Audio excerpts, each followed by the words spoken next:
Welcome back to another edition of the Just in Time podcast. I'm your host, Justin. And this is my guest, Will. How you doing today, man? I'm good, brother. How you doing? Oh, good to see you. Doing good. Always good to see you too. Yes, sir. Getting down to it. Final stretch, baby. Yep. Final stretch. Got the whole packet ready. Getting down to it. Yes, sir. Talking about Skip and his athletic director days. The transition, the great transition. And it seemed like an easy one for him. Yes, we're gonna dive deep into that for sure because there's so many examples that reflect that, and you can hear from the Yeah. coaches themselves. Just But yeah, I'm just eager to really get into this because it's about as seamless as you can imagine.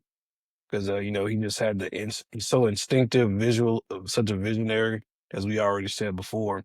But just you really see it in action on the business side even more so because he's over all those aspects now. They didn't really highlight it in the other parts of the book so much like they do in other media and stuff when they talk about Skip being the promotional mindset of Yeah.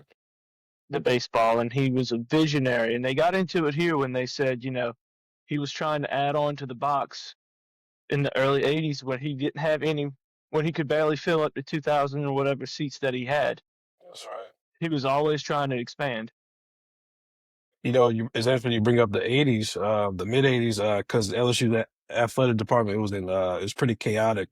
The athletic director at the time, Bob Broadhead, he was being pressured to resign due to alleged financial mismanagement. He was accused of making improper payments and questionable expenses, charged of electronically eavesdropping on the NCAA investigation on the football program. Ultimately, of course, as the book says, he ultimately resigned in the fall of 1986. And Joe Dean was hired, and he was in '87. He quickly restored credibility and fiscal responsibility, along with being friendly, open, and charismatic. So just right away, when we was getting into this chapter 15, it's hard when the foundation is broken. Yeah, Obviously, you talk about companies all the time. Especially massive companies, the foundation starts at the top. Whether you're talking about a sports team, any type of retail business, or it always starts at the top. No matter yeah, what you're doing, no matter what the company, the business, it's always going to start at the top. yeah, because it reflects and everything. It trickles downward. Family, go to families. It starts at the Yeah, head. You keep God at the head, then everything else is gonna follow in a positive direction. God's not at the exactly. head. When God is not at the head, everything you see how the world is. I mean, that's a whole other tangent in itself. But it's just you gotta you because you can have a foundation, but is it healthy? A lot of people Exactly. have a lot of people have unhealthy foundations, and the book says it itself. LSU was not in a good place back then. No, So but even though with Joe Dean, obviously he's charismatic. It does help. It helps win the press conference. But it does. He did make two bad choices for the football coaches. yeah, But I'm gonna let you get he into that. had trouble with the Title IX lawsuit initiated, which I think he had to pay out $2 million to former softball and soccer players, if I'm not mistaken. Yes, sir. LSU softball and women's soccer players. Yeah. Yeah, That's right. but then they hired Nick Saban, which the board didn't really like because they wanted an LSU guy. It's funny. Just like, and it's another aspect of like how divided the AD area of the school was because you know Dean would. The funny thing was that Dean and the LSU chancellor were interviewing their own candidates separately. So you guys are not even aligned, No, right? So I it's like, think they said it. When who got hired? Was it DiNardo? He got beat 65-0 by Tennessee yep, sure did. in his last game, '94, and they hired him on as LSU's coach. Like that's crazy. And I think Alabama's coach Jen Stallings even said, "How about that? He loses 65-0 and gets a new job." That's so embarrassing. But Yeah, like I said, I've never been a coach, so I can't. There's only so much I can speak on. But then again, like you said, like Gene Stallings of all people, he said that championship yeah, winning coach. It's like. if he's saying that at a legendary program, he won a national championship. He said something like that. Something wrong with that. Something wrong with that. Yeah, and Dean hired two that failed at their Yes, previous schools. that's right. From smaller town. You had Curly Hallman of Southern Mississippi after the '90 season, and then you had Jared DiNardo of Vandy after the '94 season. It's just he didn't really see it, and then when they hired Nick Saban, they weren't so completely sold on him. Yeah, like I said, I'm glad that you brought up the LSU guy. I said, listen, give me the right guy. That's if you're focused on somebody that's so culturally invested into the and I know that plays its part, but it's what good is it for me to be raised in Louisiana and if I can't coach football, I don't know the sport like a coach does. What good is like I've lived in Louisiana most of my life. But what good is it for me? What good is it for our alma mater for me to take that job and I'm gonna Exactly. run it to the ground? I'm from like I want to say Nick Saban's from what, West Virginia? Yeah, I think so. He's Let's see. born in West Virginia, I think, if I remember correctly. But who cares? He's the GOAT.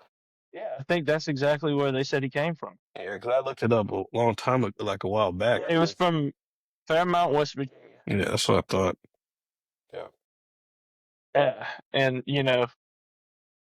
they get him in there, and they weren't exactly sold on him.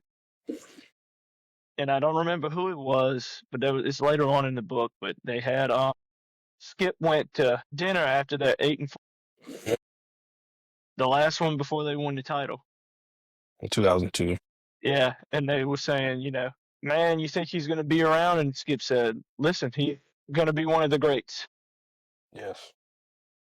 That's right. Yeah, I Yeah, mean, like go back to the visionary, just going back to that era of LSU sports, and with the where it was the athletic department was so unsettled, just that was a time where LSU struggled in both football and basketball in the '90s. yeah, Obviously, they went to two Final Fours under Dale Brown in the '80s. After Shaq left, it was not the same for a while, especially in football. Like in the mid to late '90s, that was rock bottom for the program's history. yeah. But it was just but that's how powerful baseball was. So thank God we had baseball as Oh, the yeah. apex, like because it carried the college in that time. So just like in the quote in the book said, baseball brought morale back to LSU. Yeah. Just that's And how yeah, go ahead. we needed it because Big I time. remember, I remember. So my dad moved to Florida in 19, and I Mhm. was helping him. I was helping him move out of his house in St. Gabriel, and it was off of Highway 30 on the River Road, and they had a corner store right there. And we went get some drinks one day, and I looked up, and I remember seeing posters with those old Coke posters they put up with the win and loss, Oh, the schedule, yeah.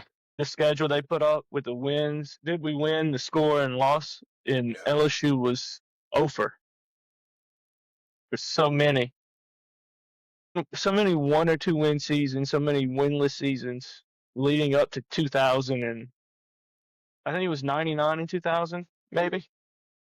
It was 90, probably 99, because I think Nick's first year was 2000.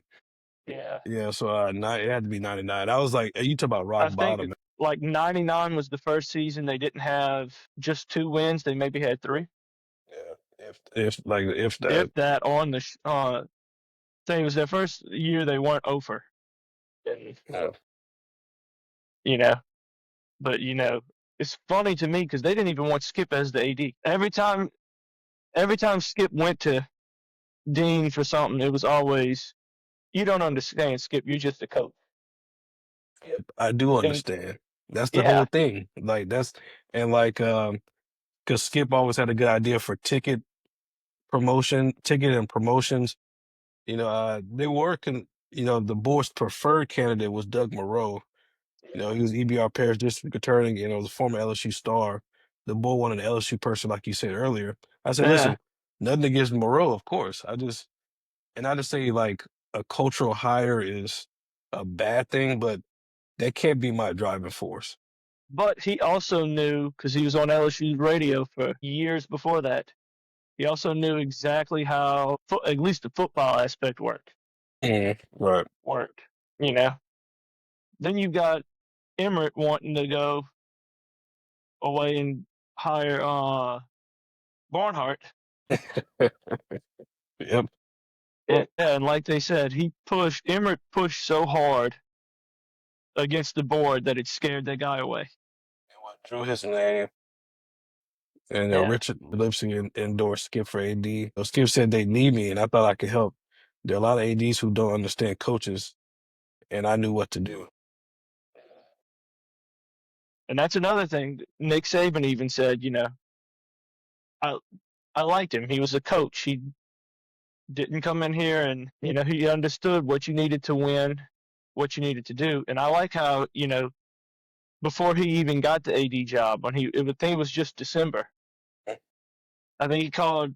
I think they said he called Bill Franquez on Christmas Eve night Yeah, I think so. Yeah, and told him, "I'm an hour away from you. I'm picking you up in an hour. Come on, I need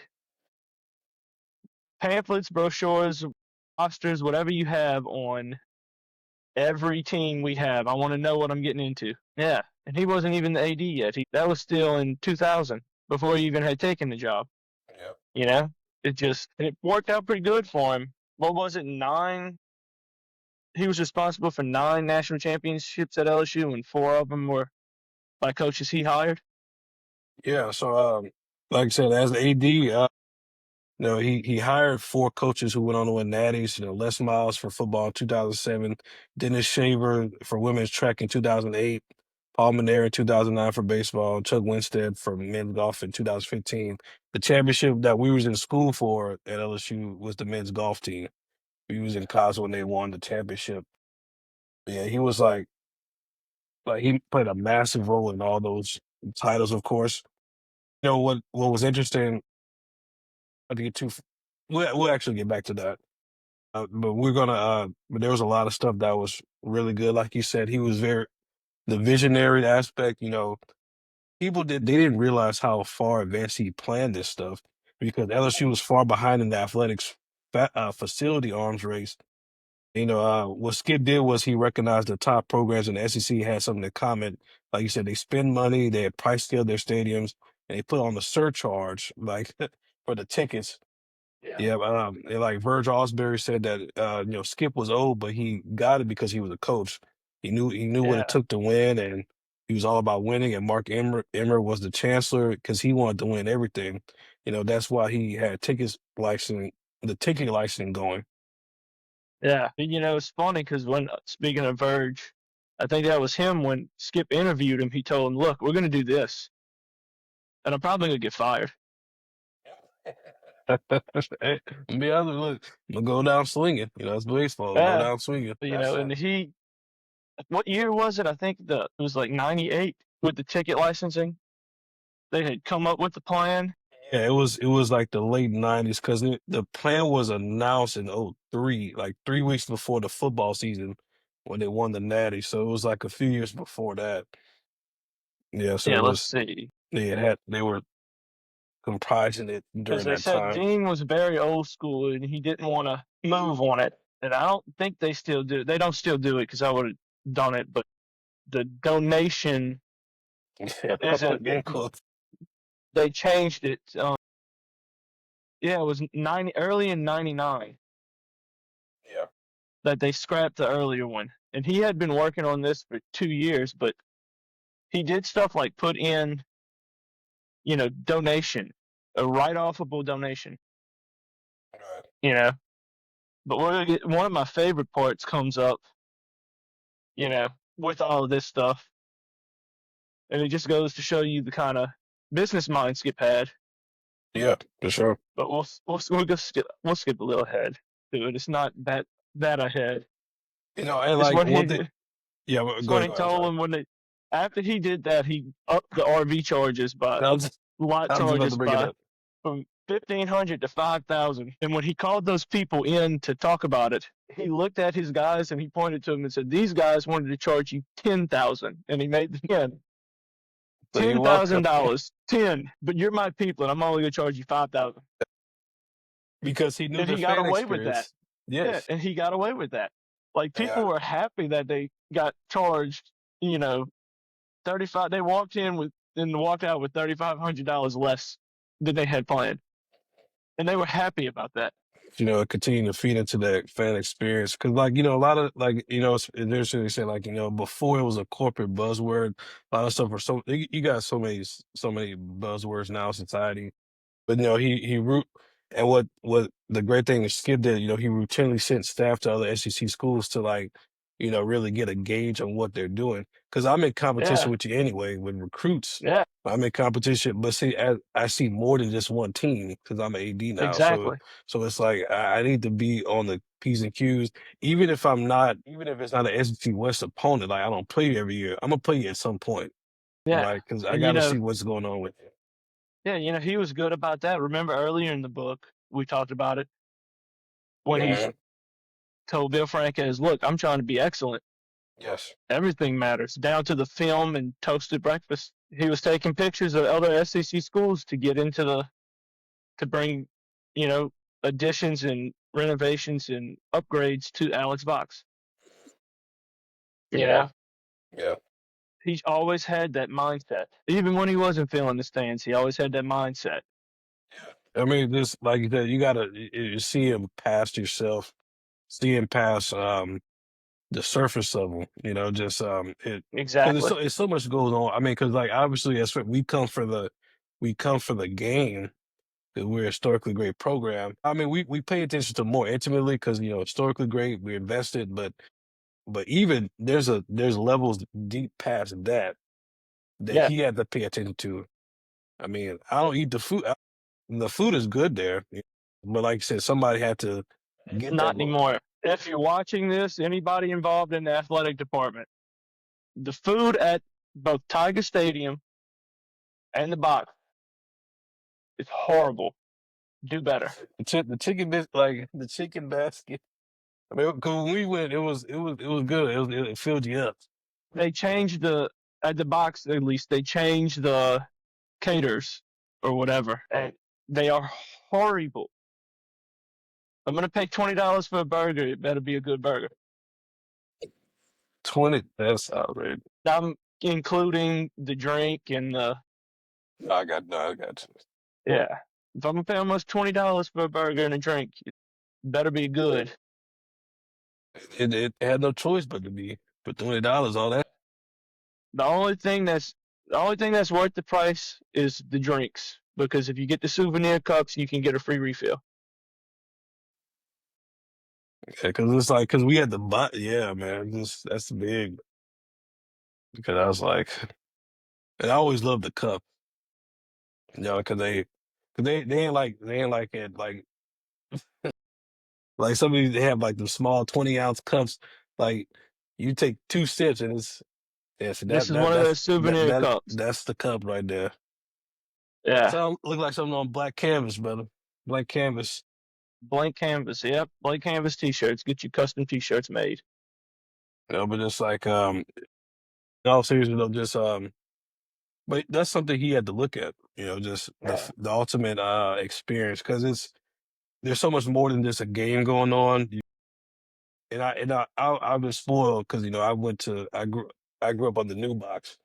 So like you yeah. got the Champions Plaza, you got all the memorabilia, you got all the shops, and it's like a museum, amusement park in a sense. But it wasn't always like that. No, it was. Then he had football expansion to worry Yeah. about. Now it's not just baseball. He had to turn his attention to other stuff, and the football expansion went from what are we at now? 121,000 at Tiger Well, Stadium currently. one, yeah, 102,321. Yeah, he went up. That was up from 91,600 seats in 2001. Yeah. So he expanded that. That wasn't just a thing that a coaches committee or the athletic foundation could do. That was $60 million itself. Then tagged on to what they called Saban land Yep. was 15 million. Adds You up. know, yeah. But he always had that vision. He wanted Tiger Stadium in the back of the box, Yeah. and he stood there at Tiger Stadium and pointed it out. Because I think in one of these pictures they have Skip from his athletic director days, at the old box. It's on right I think before the 17. chapter. What page is it on? It's right before. It's right before 193. Right before chapter 17 picks up. Gotcha. Yeah, that's a good Like pick. you can see, yeah, you can see Tiger Stadium in the corner in foul territory, and the PMAC is where Tiger Stadium is now. Straight ahead. Yeah.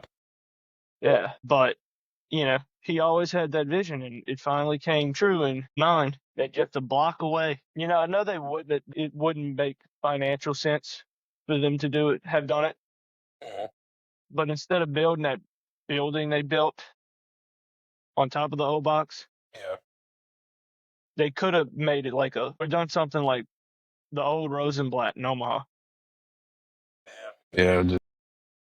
Yeah. I mean, I think it's like I said, they've done well considering where they were. You Yeah. in large part to Skip. Obviously, you got a team around you, but they've done well considering where they were. Just like you said. Go ahead. Speaking of his team, for his athletic director, Dave, I know it's not in the notes, but he had current AD Scott Wardard as, I think his associate athletic director. He just built it like anything. He hired the right people, Mhm. he hired the right people to get the job done. He wasn't just a placeholder AD. That's right. And the reason why a lot of these teams, he was responsible for nine championships at LSU through his years as coach and athletic director, was because he built the right team around him. They said, Verge said, we were up there every year in sports. People just felt like they mattered. Skip talked to them as a coach. He knew what they were going through. At a lot of places, the administration thinks that a lot of places it's about the coach, but Skip set out to reverse that. Yeah. And I think, you made the jump. I think we had, was it Skip, then Oliva, and then Squatterd. And I think Yes. that problem we had with LSU sports in the Joe Oliva days Mhm. was he was more worried about spending money and building buildings than he was, because under Joe Oliva, if I'm not mistaken, we had the most athletic facilities pop up or get renovated Mhm. under Joe That's Oliva. right. He wasn't worried about the coaches or the players or the teams like Skip was. He was more worried about the facilities. He wasn't like Skip wore the two hats. He wore a former coach's hat where he went and he talked to the teams to see, hey, you need this. What are you going to need to succeed? Tell me and I'll see if I can get it for you. Yeah, that's right. Need that championship insight. Like I said, and obviously, there's nothing wrong with building a facility because, like, you got to keep up in the arms race, because especially when you have the resources. But it's like, there's another component to that because you could build up the nice facilities, but are you getting the right people in there to be a good steward over them? Right. Exactly. So just like, or so it's like, yeah. And I do have my issues with Woodard. I think his contracts that he puts out are so massively outrageous that not every hire deserves that. I don't think Brian Kelly deserved, for a coach who's never won a championship. I don't think he deserved that huge buyout and everything that he's got and that huge contract. That's just me. No, A no, coach who I'm with had, you. Yeah. yeah, Nobody will ever thinks that. all he's done is prove that he can rebuild a program. He's never proved that he can get over the hump. And I'm sorry to I could be wrong, and we'll get into this next episode when we do the football That breakdown. time. But I could be wrong. Could be wrong. I hope I'm wrong. All these people picking LSU and going to Vegas and putting odds money on LSU to win the national championship, save you money. Save you money, go on a nice vacation, get you something nice because under Brian Kelly, I'll go to the casino right now and put a bet down. Brian Kelly will never win a national championship at LSU because he doesn't have what it takes to be a great coach. He's a great coach. He doesn't have what it takes to be elite. He Yeah, like worries about the wrong things. Win first game of the season, and then we'll talk. Maybe I'll change my mind if you win the that home, that that, the that would opener. help. That would help big time. You win the opener in year 4, I'll change my mind maybe a little bit. I already didn't look like a fool with you once when I walked around telling people you didn't try to do a fake Southern accent when you got. It's funny, man. Yeah, just But like back to the you GOAT know, that Brian Kelly will never be. I was gonna say real quick in the 2006-2007 sports season, LSU finished with a school record 12 teams in the top 25. Yeah. Because like Verge also say Skip's era it was the greatest era in athletics so far. 'Cause in the mid 2000s, like we were just dominant. Obviously from '03 and '07, we won 2 football titles. Now we will win a baseball title at the end of the decade, but in this mid-decade, women's basketball went to 5 straight Final Fours. It was just football team in '06. We went, what was it, 11-2. We had like we played 4 top 10 Yeah. teams on the road that year. We lost to Auburn, lost to the eventual champion Florida Gators. We beat Tennessee and we beat Arkansas, who was number 5, and we played them at the time. And Yeah. then we beat Notre Dame, Brady Quinn and Charlie Weiss and Jeff Samardzija. And in the 2007 season that we won, we did something almost unheard of in the BCS era. First 2 lost team to win it. Exactly. Yeah, Now I'm glad they did the playoffs with the way they did them because I yeah, was big tired time. of seeing a team that didn't even play in the championship game claim the stake of the national championship. That's Don't the get me worst stuck. part of the BCS era. That's But you know, college football in period. It's just like because yeah, you don't, it's not all based on like the game merit. Like you don't have a full tournament.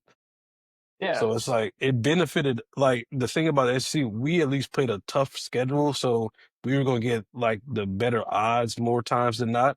But I mean, that's our conference. But the fact that in exactly. 2004 we got played tough, but just like in 2004, Auburn went undefeated in the SEC, didn't even play in the title. But we'll get to that later. We'll get to that another time. Yeah. But and I would venture to say, Woodard does have his flaws, Yeah, yeah. but he learned from the greatest of all time. That's what gives me confidence because he's made some really solid hires. They won multiple championships under his leadership. So like, but you have a foundation that was set by the GOAT. So Yeah, let's count it. Let's count it down for Woodard right now. We've got 2 baseball championships, a football championship, first ever women's basketball championship, gymnastics, first championship in first ever any gymnastics. There was a list on Instagram of like 20 something from the start of this decade, yeah. from 19 to now, of golf. It was golf, women and men's track, gymnastics, baseball, football, and women's basketball. Yeah, like from the start of the '90s onward, we racked up so many titles. That's when we really started ramping up the success. Obviously, no, it's just when you build that because like we said earlier, the '80s, the AD department was in flux and shambles essentially. Just so when you have somebody when you get the right people in to reestablish it. So Joe Dean reestablished, right? So he got us to respectability, and Skip continued to take us to another level because he understood coaches. He understood like what a coach needs. Because I always say before, college sports is always tougher, in my opinion, than the pros, only because, well, largely because it's the haves and have-nots. College has always been about haves and have-nots. At least in pro sports, traditionally, you can is driven towards parity, the way they do the draft and stuff like that. But colleges Yeah. haven't have enough. Is like you got to have people that care about multiple programs.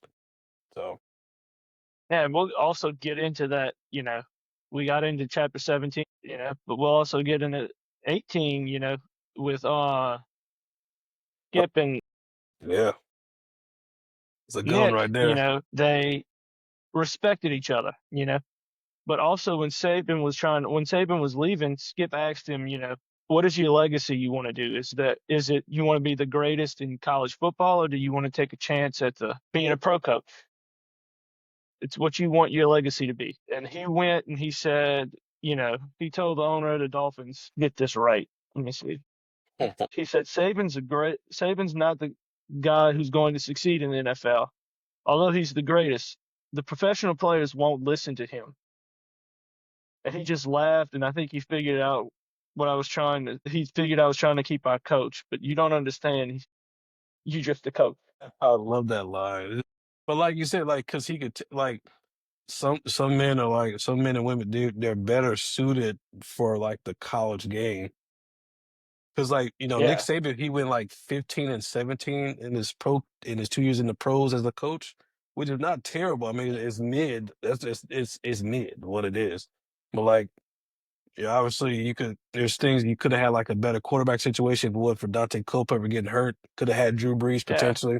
Who knows what'll happen? exactly, But it's just like but he knew like Nick like he loved developing young men. So that's where exactly. that's where his Yeah, passion really was. And like you said, the Skip's point just I knew it's not gonna last.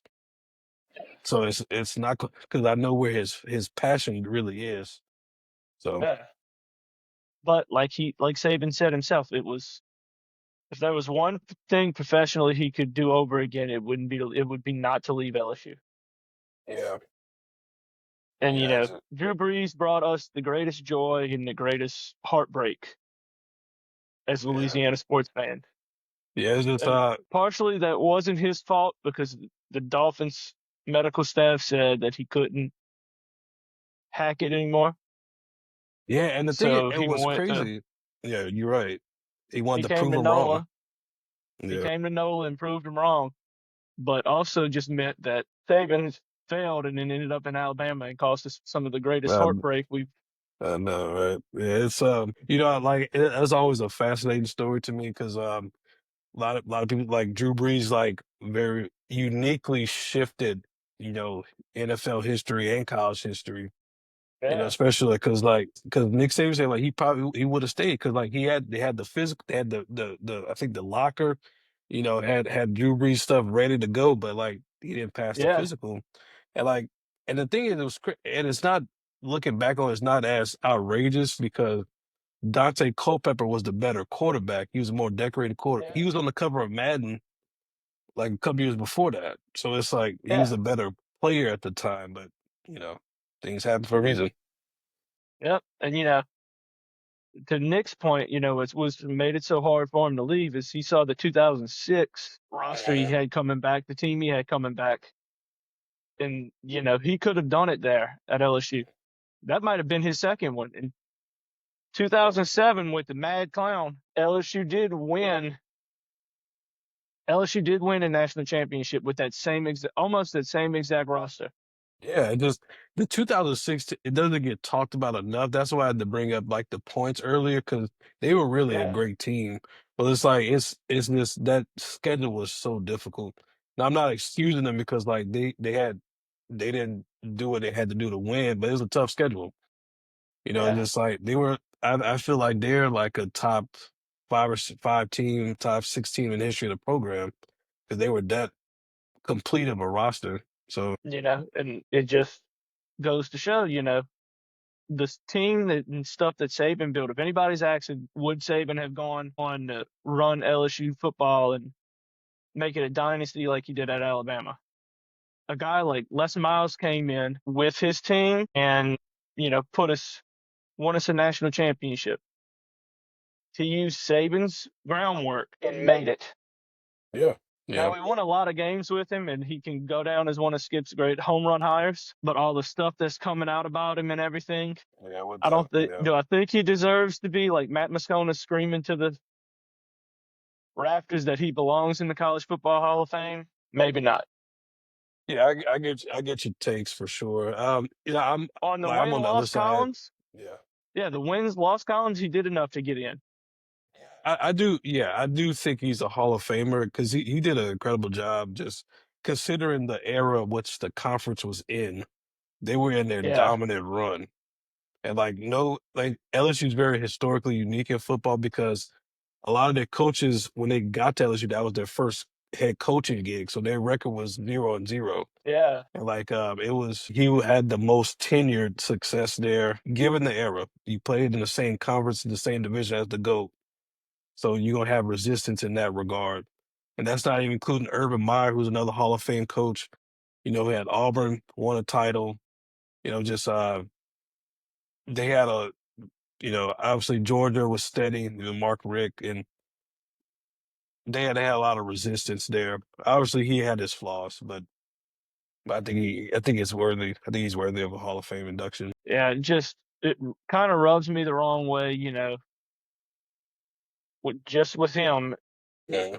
when you start looking at the stuff that's coming out about him personally. But I'm not here to judge you on personally. If you're looking straightly, like you said, if you're looking straightly on football and his record, yes. But I'm glad, also bringing to that point, I'm glad they're changing the rules so somebody like Mike Leach can get into Mm-hmm. who Because I truly like, deserves it, can get into the Hall of Fame. yeah, I know like Crane Company podcasting, they were saying like they're for him being in the Hall. I'm on the opposite side. I think but then again, when you look at, he's a big part of revolutionizing offense with the air raid. So I know that carries a lot of weight, and Come rightfully on, so, Will. because a lot of He was like 0.5 or something away as win percentage goes from Mhm. being in the Hall of I Fame, remember. and Yep. he died suddenly and tragically. He Yep. would have overcome that the next season at Mississippi State because they had a good roster coming back. Uh, Still Mississippi State. I don't think they would have competed for national championship that year. But just the thing he did his first game against defending national champions. yeah. But if we would have had an ounce of defense, we would have won that game.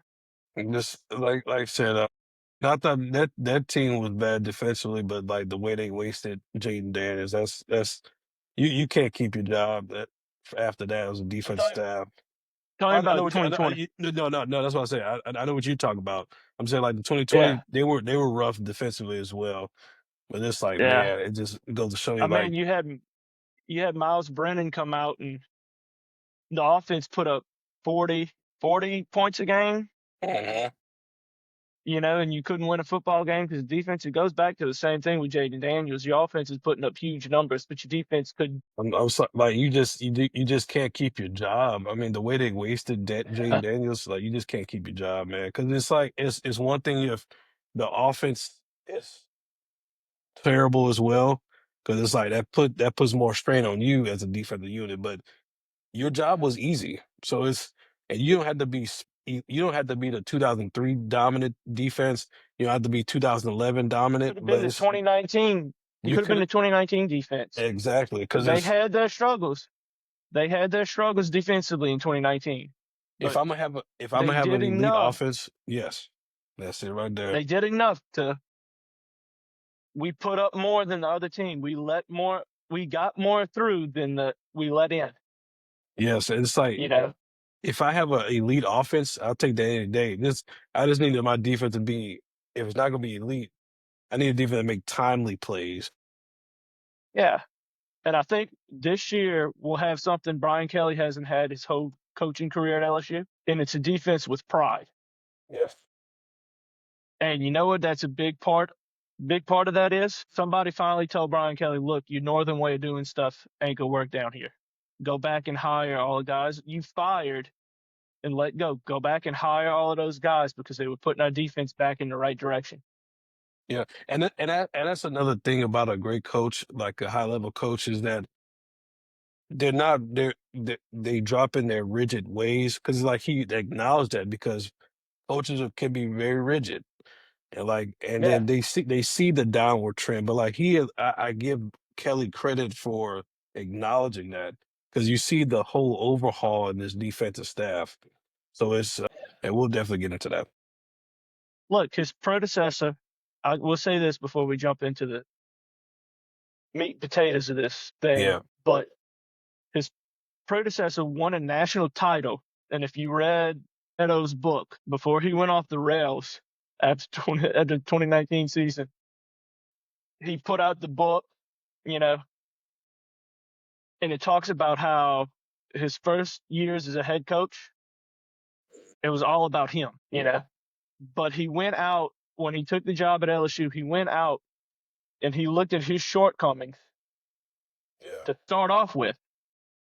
I mean, who can forget that famous line? I think it was 16 against Alabama when we could have won that game, but we just didn't have it in us Yeah. in Tuscaloosa. And he came out there and he said, "We're coming. We're coming, and we ain't backing down." But he looked at himself in the mirror and said, "I have shortcomings from the very beginning," and said, "I've got to get guys on the defensive side of the ball, and I don't know much about offense. So I'm going to go get offensive guys who know the offensive side of the Yeah. ball That's right. and can run that, and I'll just manage the ship." Yeah. Now he lost it. He went off the rails a little bit, and I think COVID season kind of hindered that. But he just followed. They didn't have this back in that time. But if Brian Kelly just follows two of these 12 things on Skip's keys to success, Right. he'll never be an elite coach, in my opinion. But he'll get close. Yeah, I'm just like I said, I'm eager to see what they do this year. They put the money in, they put the staff, they remade the defensive staff. It's due. Like I do have confidence in him because like he's an excellent rebuilder of a program because like he's won everywhere. Like I said, take the next step for because like that's what we said about Mark Rick for years. Great coach in Georgia, unbelievable coach. Like just I really want him to win a title, but some guys they just haven't had that. They haven't taken their team to the next level. And this come from like, I work with a guy who was a big Georgia fan, so he said the same thing. Big Mark Richt fan, but he just didn't have that next gear. As talented as his teams were, great as a coach he was individually, didn't have the next gear. And I don't want Brian Kelly to follow that same pattern. Could happen. It could not. He might be, Yeah. in my opinion, he's going to be the first coach since Nick Saban, before Saban, to not win a national championship because like I said, though, Yeah. he wins on, what is it, August 3rd? Yeah, August 30th. Yeah, one of the two, yeah. He wins August 3rd. Different conversation. I will talk, but he's yet to win. You can't win the big game if you can't win the first game. Yeah. Still Because the hard. first game you've had months and months and months, almost 8 months of preparation, 9 months of preparation, because he plays on the 31st. You've had Yeah. 9 months of preparation each year, and you can't win the first game of the season. You Wrong. can't say you're an elite pro. You can't say you're an elite program and elite coach if you got 9 months of preparation and you can't beat teams you should beat in the first. Now I'll take Especially, off. my bad. Go ahead. I'm What you sorry. gonna say? I was No, gonna go say, ahead. especially when you call in Clemson Death Valley Junior, which they are. Yeah, They ain't the real Death Valley, but they it's like, are. It's yeah, facts. it's It's facts. But I'm facts. just We saying, like, coined the term first, but but understand, you putting the target on your back when you say that, especially with the season opener track record as of late. It started before yeah, Kelly, granted, to but be fair, but you yeah, put yourself out there. but got Skip Success Lab. Number one, law of averages. If you have more guys You who can know, steal home runs, steal home more than any other team, one day it may win for us. He said, I was always most concerned with the law of averages and large numbers in our favor. If one guy's missing, it matters. If one guy doesn't practice well, it matters. In baseball, everything matters. Point blank. in life, everything matters. In football, everything matters. So much parallels to sports in life. So yeah, it definitely Yeah, tracks that way. So it's I yeah. mean, like you said, if people play the lottery every day, millions of people play the lottery, but only one wins. Yep. He will do it, Then man. you got his pitching lab, and it's Patrick funny because they Coogan. put in the picture parts of chapter 17, Coogan's picture at the baseball camps Yeah, when he man. was growing up. And, he said since he was 12, Skip pretty much tailored his pitching mechanics. That's And then when he right. got to LSU, he made a couple of quick tweaks. Yeah. And like, and Cougar said, like, what I learned from Skip is how to correct the pitches, like you said. And, when you miss your location, why did it go there and how do I fix it? Because, just like admit that you have the problem, have the issue, you gotta know why it took place. Yeah, so you have the realization that you understand that's a problem. You understand the origin of the problem, and more importantly, you finish the process by correcting it. That's how you turn. Just And there's a picture for the Baton Rouge Rougarous right now. The GOAT's grandson is out there pitching. yeah. Which, we were back to going back to Saban and the pro players and his connectability, Mhm. I guess, the where they weren't going to listen to him. Here's a good example. The Rougarous have a 25-year-old coach, and they just had him on WBRZ or one of them, and they were talking to him about him being such a young age and the other players. And he was saying how the players were saying how, he's only 2 years older than me, which is wild for a college kid to say. A college kid still playing baseball to say Hey, that he's the 25-year-old coach that's just the era we're in now, you but know? because I mean, you see it for years from like with the NBA, just like they come into the league younger. Just like they had high school, like straight to the pros. Yeah. Even though you had to play college one year, they coming into the league younger because a lot of these guys used to stay at minimum 2 years in college, at minimum. But Yeah. that's shifted so But, much. they were just saying, the players were just saying, he's 2 years away, so he knows what it's like here. And in life, he knows what it's like. And that's what Skip was saying, too. You know, I think it was before this part, but, or the next part, it was like everything matters. And if you've got a player who's dealing with bad grades, girlfriend issues, just having family issues, just having a bad day, it all adds up, Yes, it does. And as a coach, you need to be able to counsel that because one bad player with one bad day can affect how the whole team works. And that's a good like carryover to like, when Skip was talking to his pitchers, like, because it come down to the trust ultimately. If I can't, he said, if I can't trust you to be able to execute what I'm calling, you can't pitch for me because like you have a lot of stuff going on. I mean, it's one thing to have the pitching errors, like just like the mechanics flawed, and then like, but like you said, everything matters. So if is there something affecting you off the field? So I'm just you're a player of mine is so much bigger than your scope of sport. So it's just like, how can I help you bridge the gap? Because I need to be able to know what's going on with you so I can trust you. Because it's not just about for my sake, your sake, it's your team's sake.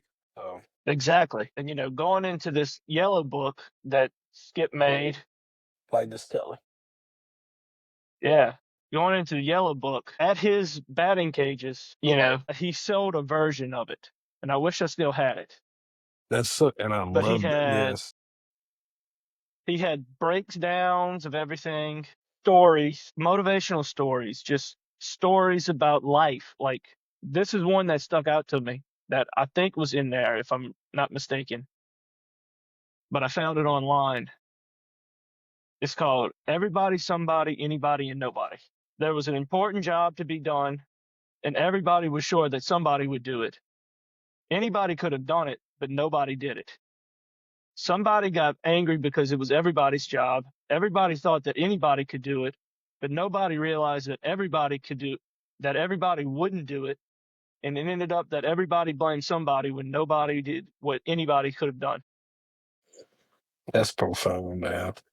Goodness Yeah. gracious. And there was stuff like that scattered through this little, and he sold it as, those back when we were in high school, when we had those church masses and stuff, and they put the programs on it, and it was just two pieces of paper Yep. and stapled. It was sold like that. Yeah, it was sold like that. And it was, I wish I would have kept it. My dad was growing up, my dad coached us in baseball a little bit and he coached us in football, but Skip had the youth baseball coaching book. that he put out, which I think Coogan was on the cover of, if I'm not mistaken. But yeah, he had that, and he had those two. He had all kind of other stuff. I don't know if you've listened to that stuff on Apple Music that I told you about earlier. Well, not yet. Yeah, The winning the big one. yeah, not yet. He talks about like stuff like fear, Mhm. his acronym for fear, false evidence appearing real. Yep, that's right. And he talks about how everybody's got fear. You just have to overcome it. And most of the time, you have to realize that those fears are your own mind telling you that that exists. Most of the time, you have That's right. nothing to be afraid of. Yeah. But, going on, we've got the shake off. Which is Skip's shake off gestures from the duckout.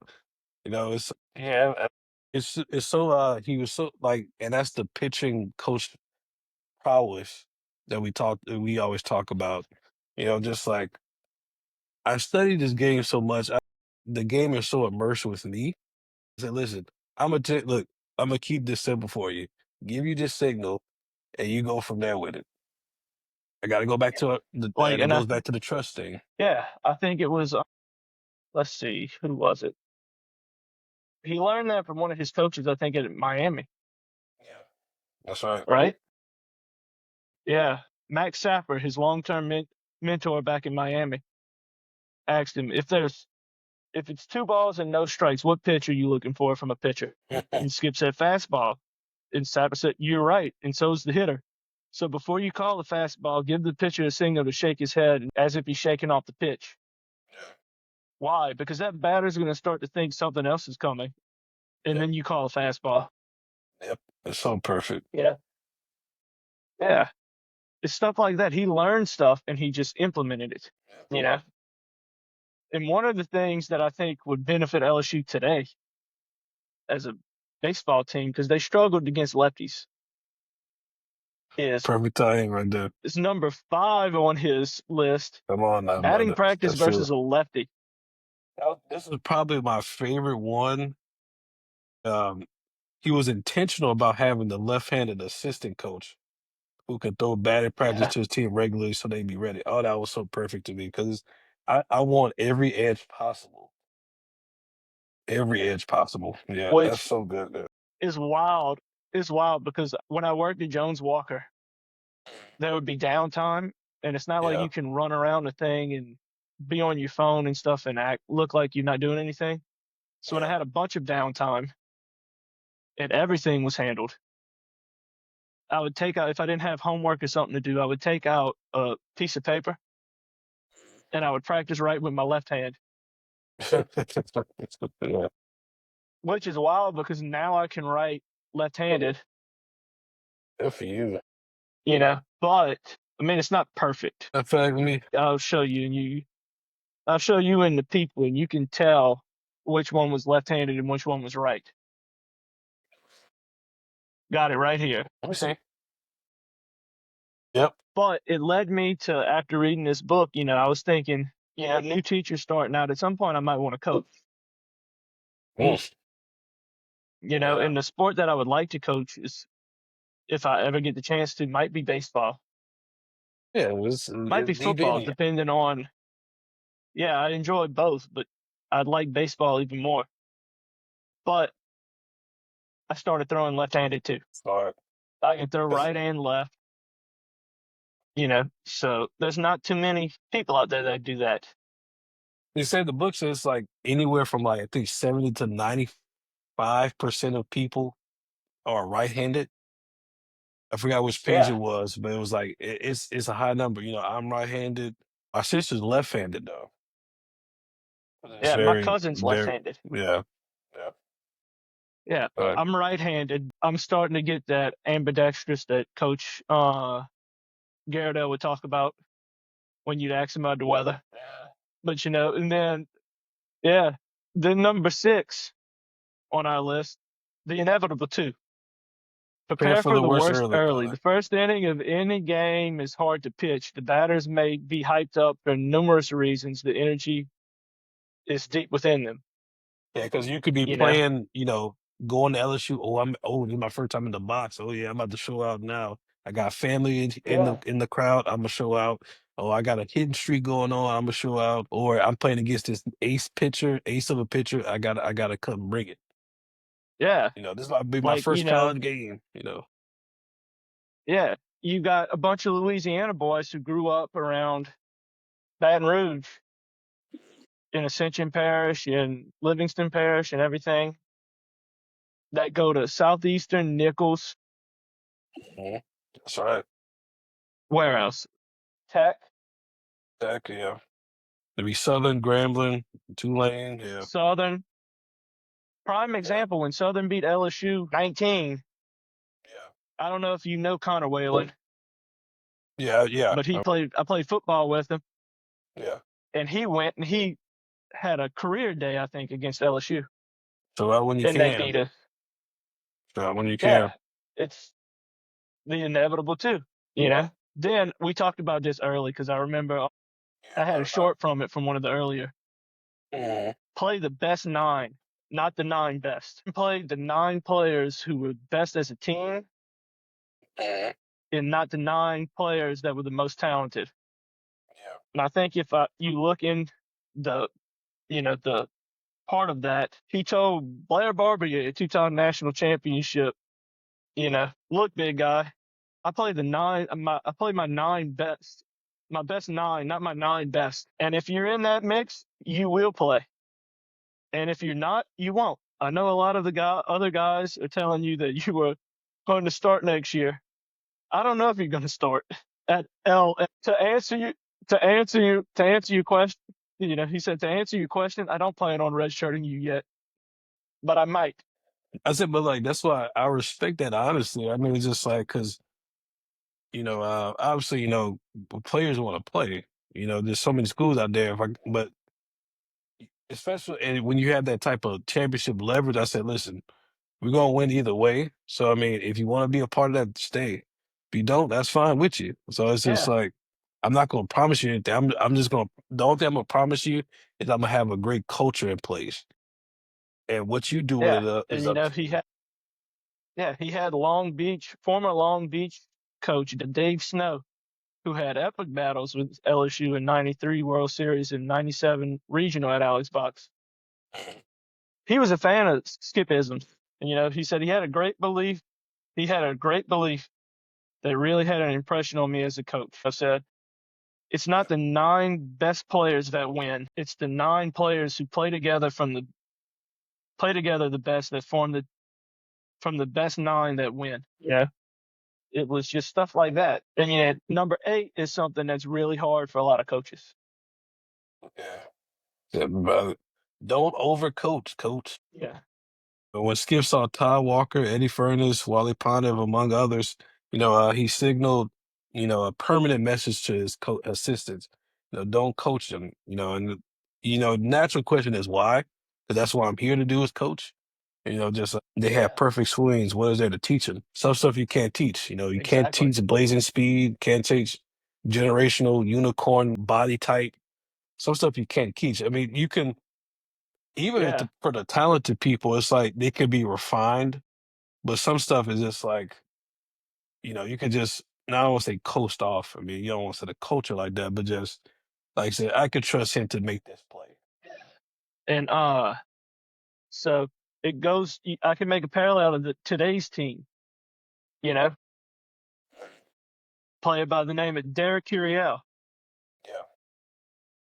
You know, I think it was in Frisco and I was with my uncle and he's, really cool with all the coaches and stuff and talks to him. He's on the coaches committee. And Josh Jordan came by, and he said, asked him something about Curiel because I had talked to Curiel and stuff and met him. He's a really good kid, And Josh Jordan said how did he say that? He said, there's nothing we can do for him in the best way possible.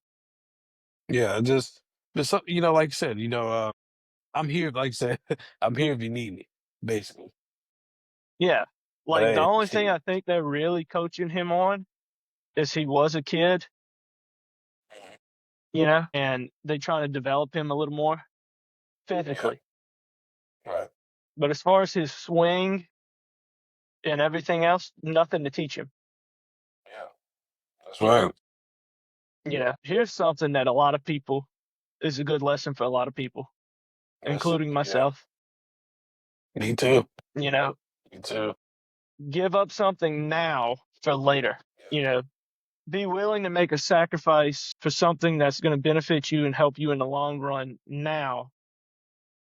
Like, you know, for me, when I was studying, and I'm going to be studying for stuff too later on and Yeah. coming up, it puts me in the mindset, if something small is going on, like going to eat out with somebody or some friends or family, when I have something I need to do, like studying wise, and I can be using my time better Yeah.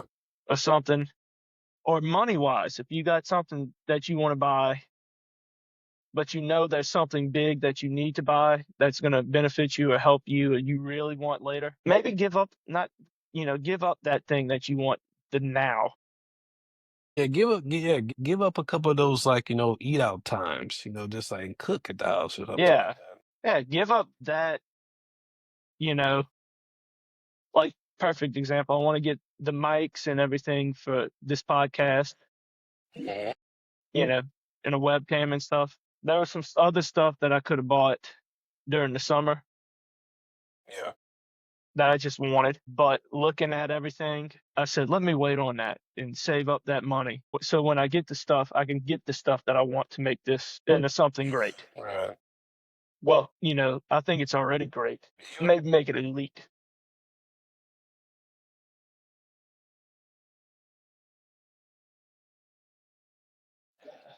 Thank you. I think you give me a little too much credit, but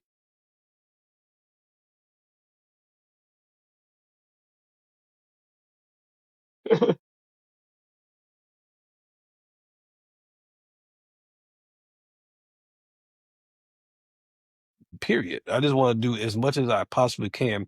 But like Skip had the long game. So one of the great things about, baseball and basketball, especially if you play in college, like when you play at a high end conference, you're gonna take your L's anyway.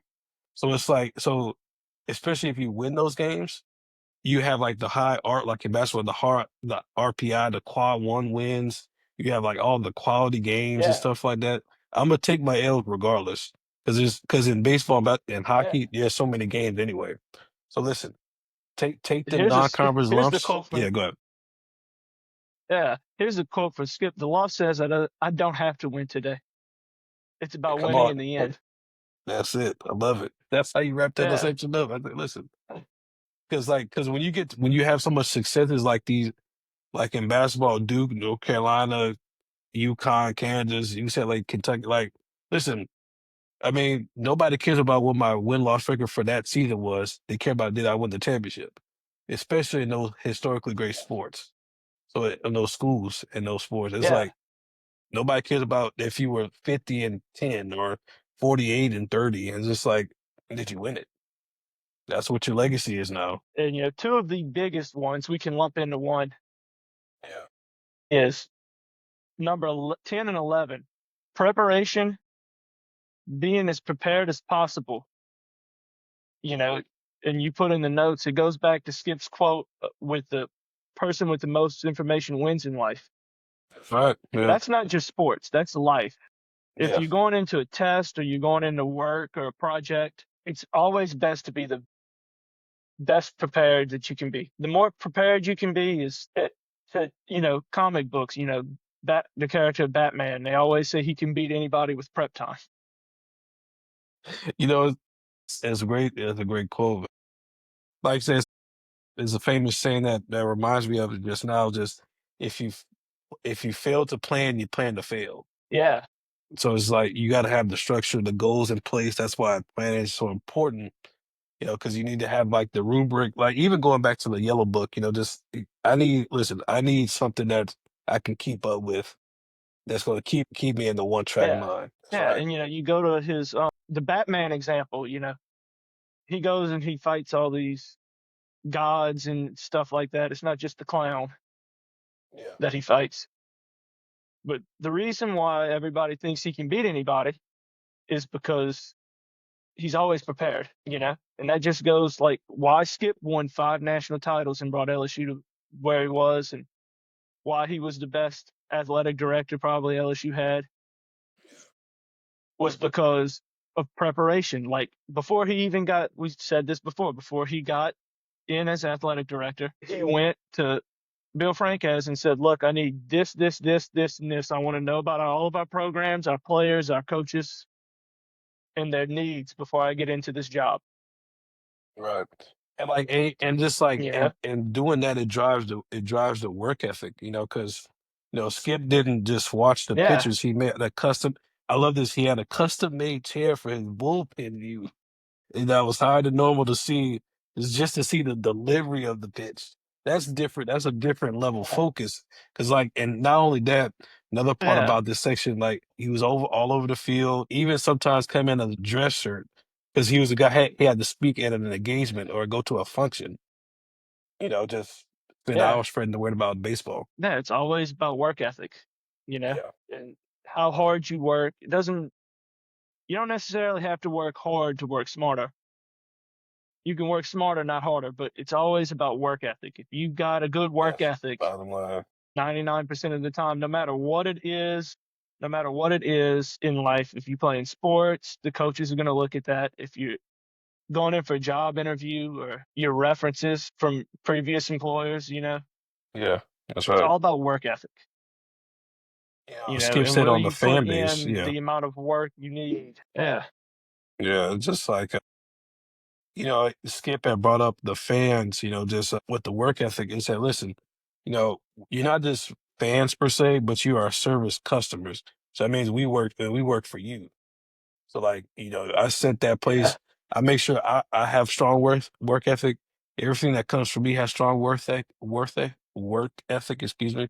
And then that's gonna be reflected on the field. It'll be reflected in who we play. It's gonna be reflected in the AD department, which it ultimately was. yeah. And, then you have number 12, story time. Story this whole ride, You know, brother. yeah. And then, they have examples on the pages, and I think I Yeah, gave a good example of one with the somebody, nobody, everybody, anybody story. yeah. That is But he perfect. always It's had a way perfect to to me with motivate that. and inspire his team. Yeah, Yeah, he always found a way to motivate and inspire his team just to that's take him to that that's next level. Spanish. Right. Yeah. Yeah, man. And to end this review, this book right here, Great book. I would recommend it to anybody. You don't have Listen. to be a baseball fan. You don't have to be a sports fan or a baseball Yeah. fan. You could just be looking for help in life Yes. or taking that next step as a leader. This will help you. Big time. Big time. You know, Like I said, just and I this was will gonna bring help that you. up too. Yeah, just like this, like even when and we both sports fans, like when I was reading the book, yeah, I was looking at Yeah, the stats. I'm looking at the principles because it's like it was all a precursor. It's all because the context matters about like it feeds into the yeah. big things about the book. So it's but yeah, man, if you like I said, if you're not a sports guy, I mean, just you want some principles from a champion who's done it in multiple capacities for many years. Skip is a great guy to look at. Big time. And it doesn't matter what sport it is. Yeah, Even if you just getting into LSU, you can't got to college and you're a big LSU baseball fan now. Learn how that's they it. got there. Yes, big time. Yes, because it started somewhere. I'll leave you with one of the most used quotes from Skip Bertman. This is how we'll end it. This last episode of the book review podcast for the book review part of this podcast. I'll leave you with this. His most famous used quote to motivate his teams: anything you vividly imagine, ardently desire, sincerely believe, and enthusiastically act upon must, absolutely must come to pass. Baby. Right there. So perfect a way Yep. in, brother. That's it. With yep, and with that, you know the drill. I say it every time. Have a good day, a good morning, a good night, whatever you're gonna have. Just make it a good one. Peace, brother. That's peace. Have a good one.